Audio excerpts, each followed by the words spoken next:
اور ہم جب اس قسم کے آدمی کو اپنی عنایت کا مزہ چکھا دیتے ہیں تو وہ اس پر خوش ہو جاتا ہے. اللہ تعالیٰ کچھ نعمت دیتا ہے تو وہ خوش ہو جاتا ہے. اور اگر ایسے لوگوں پر ان اعمال کے بدلے میں جو پہلے اپنے ہاتھوں کر چکے ہیں کوئی مصیبت آ پڑتی ہے تو آدمی ناشکری کرنے لگتا ہے. دیکھو یہاں پر دو باتیں آ جاتے ہیں.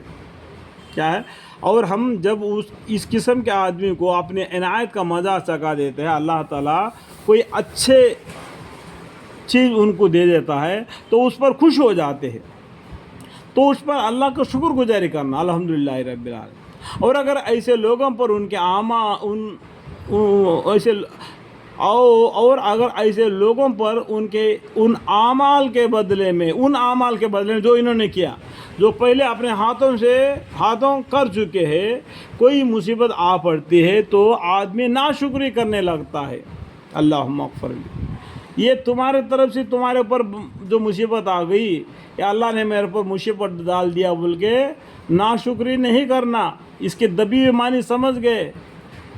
جو کام تم نے کیا اعمال، ان کے بدلے میں تم پر جو کوئی مصیبت آ پڑتی ہے تو آدمی ناشکری کرنے لگتا ہے. یہ تم جو کیے کرائے، تمہارے طرف سے آیا یہ مصیبت. اور بہت سی تمہارے جو بد اعمال کو اللہ تعالیٰ نظر انداز کر دیتے ہیں. اللہ ہی کی سلطنت ہے آسمانوں کے اور زمین کی. یہ زمین اور آسمان اللہ کا ہے. یہ سب کی چیزیں کا سب مالک اللہ ہے.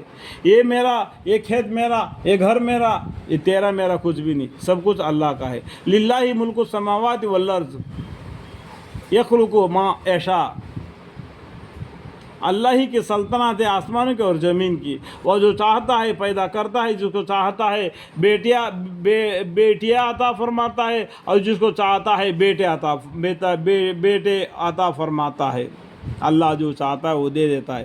بیٹے کو دینا، اولاد کو دینا، بیٹیاں دینا، وہ اللہ کی مرضی ہے.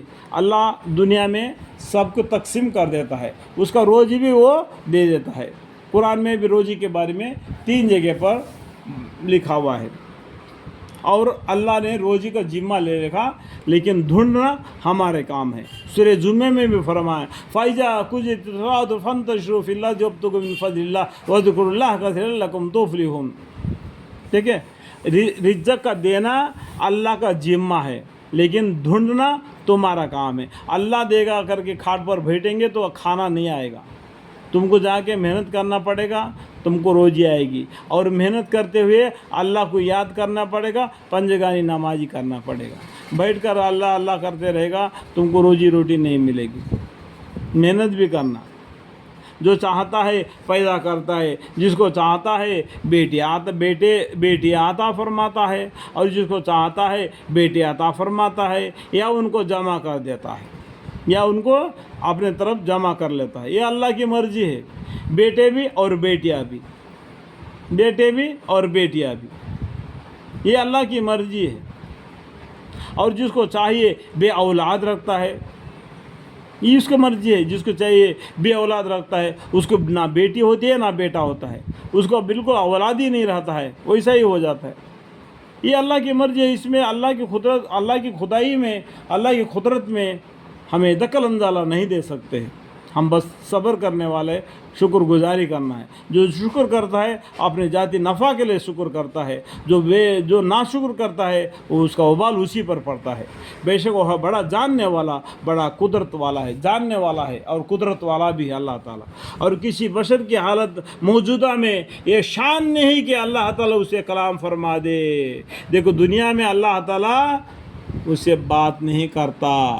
دیکھو اللہ تعالیٰ نے موسیٰ علیہ السلام سے بات چیت کیے تھے طور پہاڑ پہ، لیکن آمنے سامنے کھڑا ہو کے بات چیت نہیں ہوئی ہے. وہ نرنکار ہے، بغیر دیکھتے ہوئے اللہ سے موسیٰ علیہ السلام نے بات چیت کیا. اللہ دکھ کر بات چیت نہیں کرتے. یہاں پر دیکھو، یہاں پر ٹکا کے اور بڑا کرتا ہوں.